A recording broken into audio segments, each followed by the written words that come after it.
I'm Liselle Sambury. Welcome back to my channel where I chat all things writing and traditional publishing. And today we are going to talk about how to come up with comps for your books. So by comps, I mean comparison titles. So if you've never heard this term before, it's very much what it sounds like. So you have your book and you might come up with comparable titles that would for books or music, or not music, for books or media or movies, though maybe sometimes music, that can be related to your book. So for example, my third book, Delicious Monsters, that's coming out. The comps we used for that are Sadie meets The Haunting of Hill House.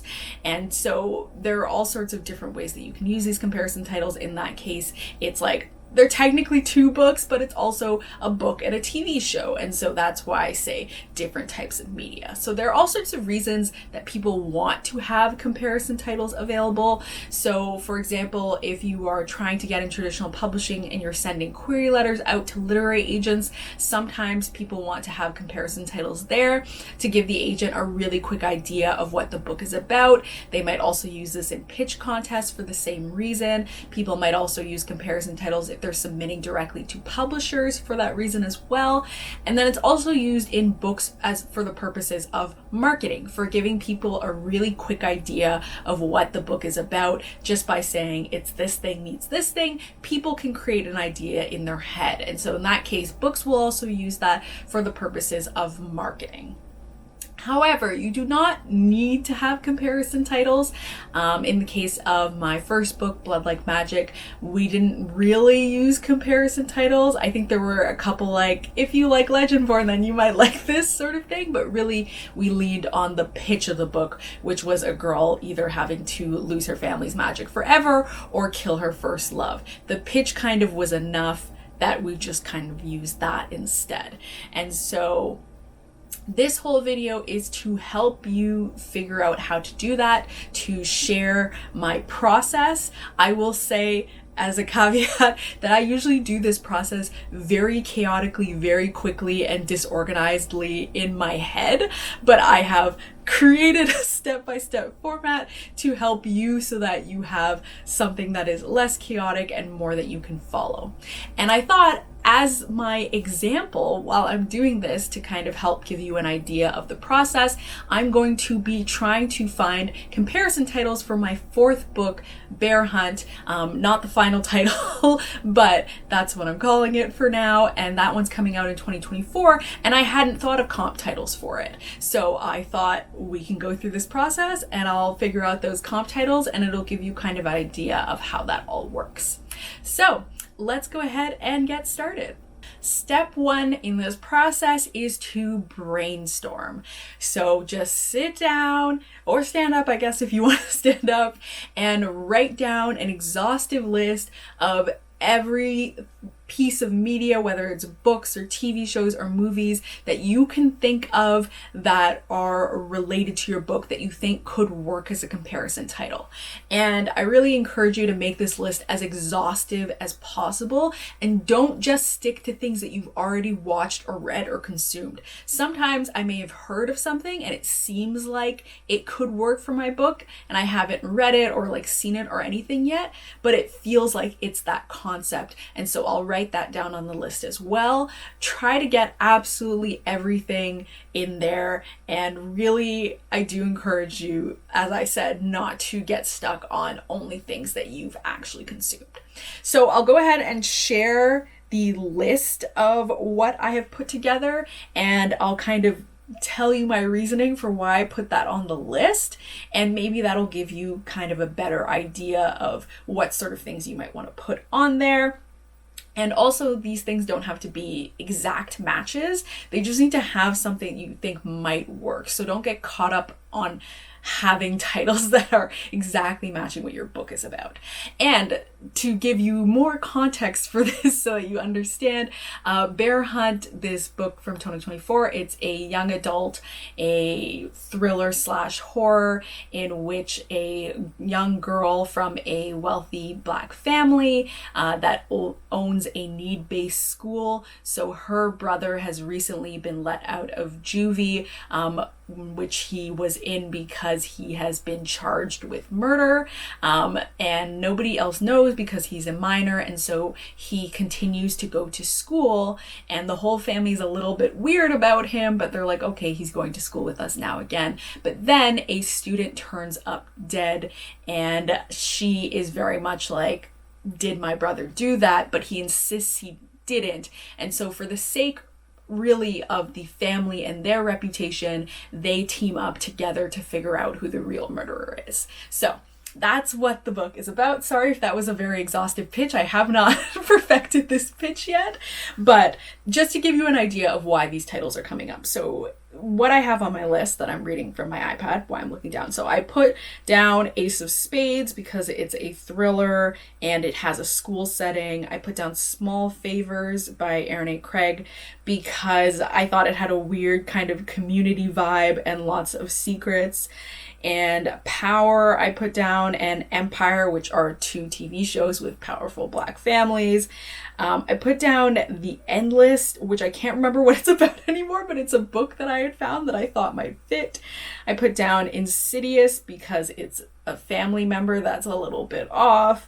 I put down Hereditary, which is in the book, the mother has recently died, and so I thought Hereditary had a good hit on it as a movie that has a lot of like intense family dynamics, and it's wrapped around grief of losing a family member, and there's a son that's, it seemed to work out. I also wrote down the Amityville Horror because it's a family. Again, this is what I mean when I say some of these can be like very vague. I wrote down We Need to Talk About Kevin, which I haven't seen or read because it is based on a book, but seem to my knowledge involve a son that they're concerned about who may have done something bad. I wrote down We Have Always Lived in the Castle because it had those family dynamics as well. I wrote down The Favorite Sister, which I haven't read, and The Family Upstairs, which I also haven't read, again for more family dynamics. I wrote down House of Hollow because that has an intense sibling relationship that's a little bit creepy and strange. I wrote down The Girl from Plainville. Can I remember anymore why I wrote down The Girl from Plainville, the TV show? Not really. I truly cannot. I think because they were teenagers. I honestly don't know. I wrote down I Killed Zoe Spanos, which I think had a similar kind of concept. I wrote down The Cousins because they're wealthy family members, and I wrote down They Wish They Were Us because it seemed to involve a school setting. So that was the brainstorming list that I came up with. So hopefully that gives you an idea of like how wide this breadth of brainstorming can be. Like some of these are really vaguely related, some of these I hadn't consumed in any way such that I could not fully remember why I had written them down, but just to kind of give you an idea to be very spread out with your brainstorming. Step 2 is to mark your favorites. So now go through your list and do a little asterisk next to the ones that you think are the best fit. And so this is not only things that you think are the most similar or the most representative of your book or part of your book, but it's also ones that are recognizable as a title. And so this is because you're thinking of your target audience. So whoever it is that whose attention you're trying to grab, you want them to know the titles. So you can maybe hope that they'll look at it and they'll just like look up what the title is. But I personally don't like to think that people are going to do that. People have, limited amounts of time, and the purpose of a comp, in my opinion, is to look at it and to get it right away. And so thinking of your audience, you want to pick something that's going to be recognizable to them. And I mean that when I really say think of your audience, because it is specific to them. So the average person might not know X book that has come out in the fantasy genre, but you're submitting to literary agents that rep fantasy, they're going to know the title. And so that's what I mean when I say thinking of your audience. And the same thing with like horror fans are going to know different titles than romance fans, things like that. So go ahead and mark your favorites. I marked down Hereditary, I marked down I Killed Zoe Spanos, and I marked down The Cousins. But then I ended up unmarking I Killed Zoe Spanos, not just because I hadn't read it yet, because don't be afraid to mark down things you haven't read or watched or consumed, but because I really, really liked Hereditary, and I feel like what I was looking at for Zoe Spanos was kind of a sort of similar-ish vibe, and I really kind of had jumped ahead to thinking about combinations, and I wanted Hereditary in combination with something that said rich teenagers and I felt like The Cousins was doing that a little bit better, but also that I wanted to look for more titles like that. So I'll get into that a little bit more, but I just wanted to explain that bit as we go through the example. And step 3 is to consume the media. So anything that you mark down as a favorite, go ahead now and read that or watch that. Take the time to consume it. As an aside, I can't remember where I saw it, if it was on Twitter or Instagram or whatever, but somebody was talking about not reading the books that they're comping to. And like, they felt that that was appropriate. For me personally, I would never do that. I would never do that. I just, even comping to The Haunting of Hill House and like thinking of the show, I also went and read the book.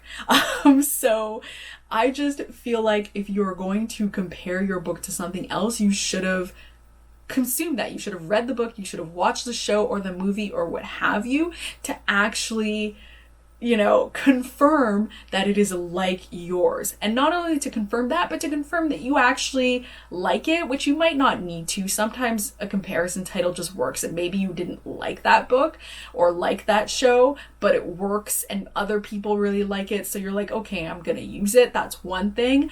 But, you know, sometimes you might watch something and be like, oh my gosh, I actually think this is like kind of offensive.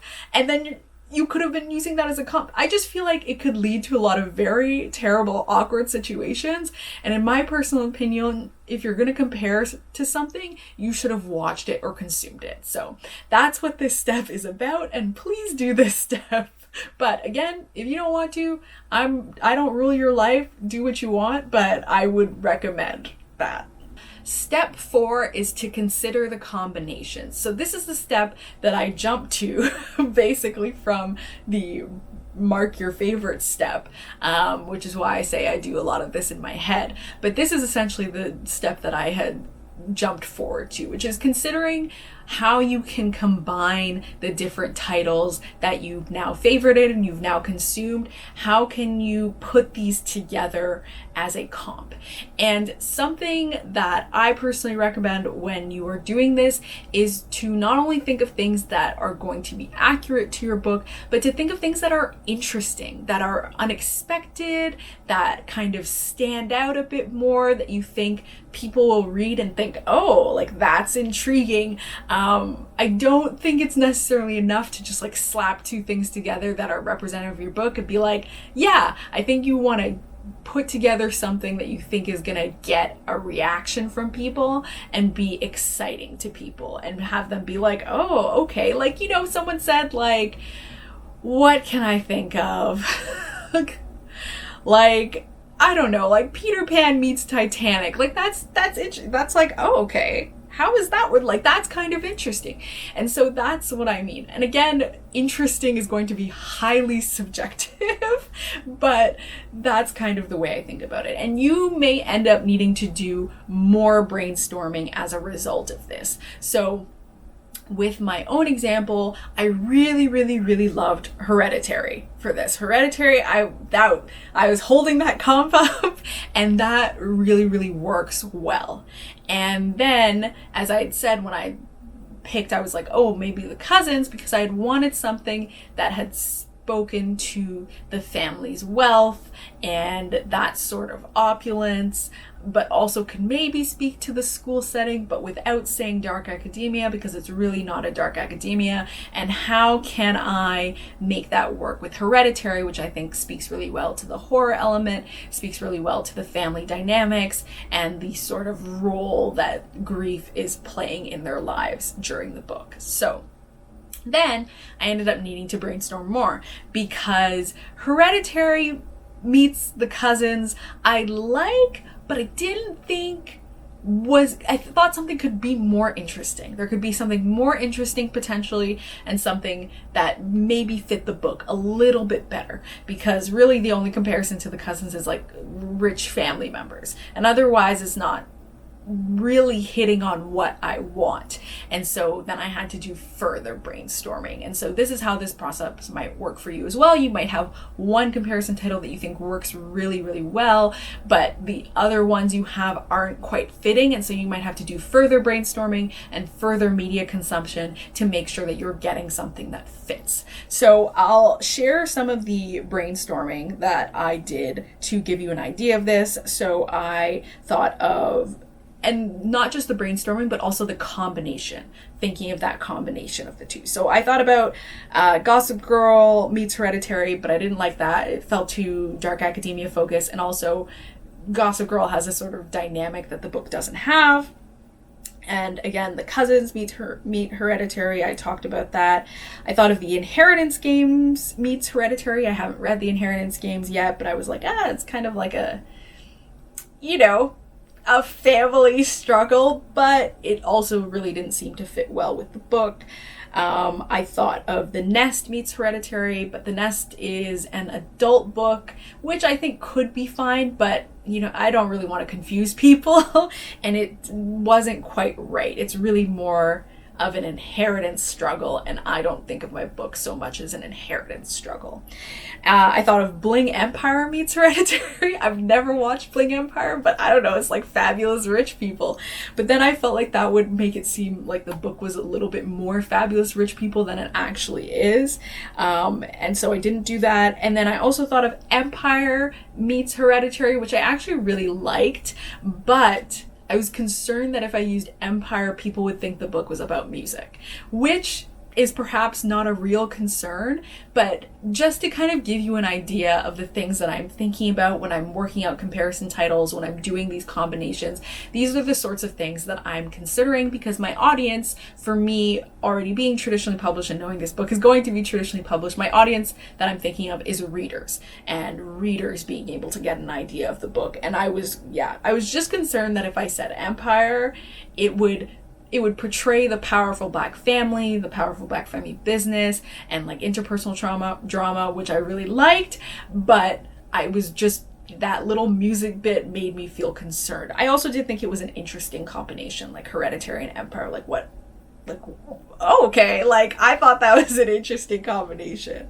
So that was that whole brainstorming process. And step 5, which is making your final pick. So if you were like, she just ended that other step and didn't tell us what she picked, it was because I was waiting until this step. So this is when you have gone through all your options, you've consumed all the media, you've considered all the combinations, and you found a combination that you really like, that you think really works, you think represents the book, you think is recognizable to other people. And so the final combination that I picked was Hereditary meets We Were Liars. Now I will explain why I picked it, to give you a little bit more insight into that. So I talked about Hereditary. That was the golden pick. I was always going to use that one. I think it is very good as a portrayal of a family with something very unsettling hanging over them, on top of grief. There is a sort of strange mother figure dynamic and like mother-child dynamic, which I felt was also representative of my book, but also a sort of sibling strain, which in the case of Hereditary is a little bit different because one of those siblings has passed, but I felt like it still spoke to that, and it really conveyed what I wanted to convey, and it's got that horror element, and I think it does, like the book, have a sort of long-running sort of psychological dread, something is wrong but I don't know what sort of feeling. And so Hereditary works really well for that. And so I talked about how I wanted something that kind of spoke to wealthy kids, etc. And so I was walking through those options, and I settled on We Were Liars because this book has a significant twist in it. And I think people who are aware of the book and are aware of that twist, there's something a little bit more, a little bit beyond just rich kids trying to grapple with something that has happened within their kind of little community. And so I felt like that kind of spoke to, again, that feeling that something is kind of a little bit off. And also I felt like that spoke to there being more behind this kind of wealthy family, and that there's something a little bit more to this, a little bit more to what's happening. And I felt like that was a good fit for the story. And even though it's not necessarily the same thing, and I could run the risk of people thinking it's the same twist, which is not, I still felt like it was a good enough fit, and I felt like it was more compelling and more of a bit of a like, oh, okay, to use We Were Liars, just because it has a unique sort of twist that I felt aligned really well with my book. I'm trying to say this without revealing what the twist in We Were Liars is, though mind you, so many people have read it by now and it's so popular, but still, just in case. And I felt like it was going to get a bigger impact when people saw it in combination with Hereditary. So that's why I ended up doing that as my final pick. And I will say, as a consideration, because I think this comes up with comp titles a lot, people will recommend that you don't use books that are too popular because it starts to obliterate the meaning in a certain way, if that makes sense. So like using Six of Crows as a comparison title for your heist book when everyone's using Six of Crows as a comparison title for their heist book, and so, or for their what is that word, group heist book, for example. And I think that's something you really have to play with and judge on a case-by-case basis and decide for yourself. I think in the past, I used to be very like, no, absolutely not. You can never do it. And now I'm out here comping to The Haunting of Hill House. And I know that a lot of haunted house books comp to The Haunting of Hill House.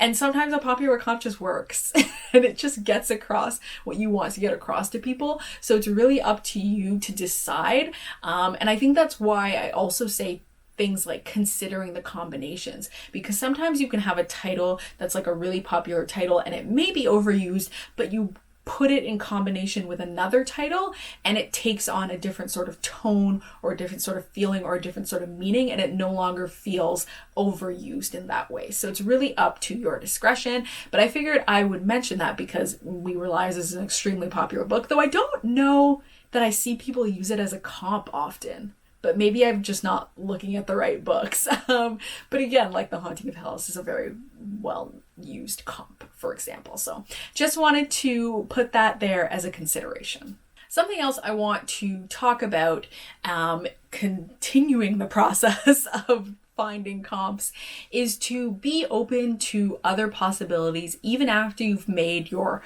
final pick. So even though I've called this my so-called final pick, it might not be that. It might change. I might think of something else that might represent the book better. I might have a new show or a new piece of media or a book might come out and I might think, oh no, that's definitely my book. That's absolutely something I need to swap that out for. And so really up until you're going to finalize your comp, whether that's like you're sending your query letter now or you are submitting your final jacket copy for your book and it's not going to change at this point, whatever, up until that point, be open to considering other things as they come up and shifting them out, because it really doesn't have to be final or set in stone.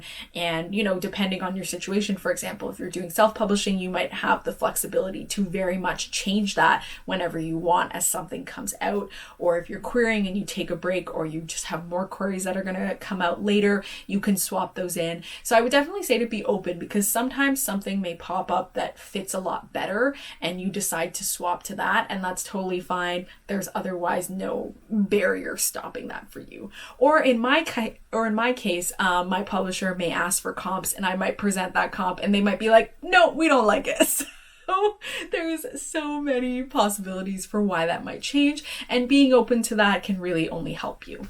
Now for troubleshooting. So essentially what happens if you do all this, you go through all these steps and you just can't find anything. You can't find anything that feels like your book, or you can't find anything that gives a similar vibe, or you put together combinations and you don't like any of them. Totally fine. Like I said in the beginning of the video, you don't need to use comps. People like to use them, so they like to look them up and try and like put things together, but you don't need it. Alternatives to this are, like I mentioned before, having a pitch that you feel like really quickly and succinctly says what the book is about, but also can be really interesting to people and like grab people in. You can also do the for fans of, which also works, which sometimes people phrase comps in that way as well. It'll be a comp, but they'll write for fans of.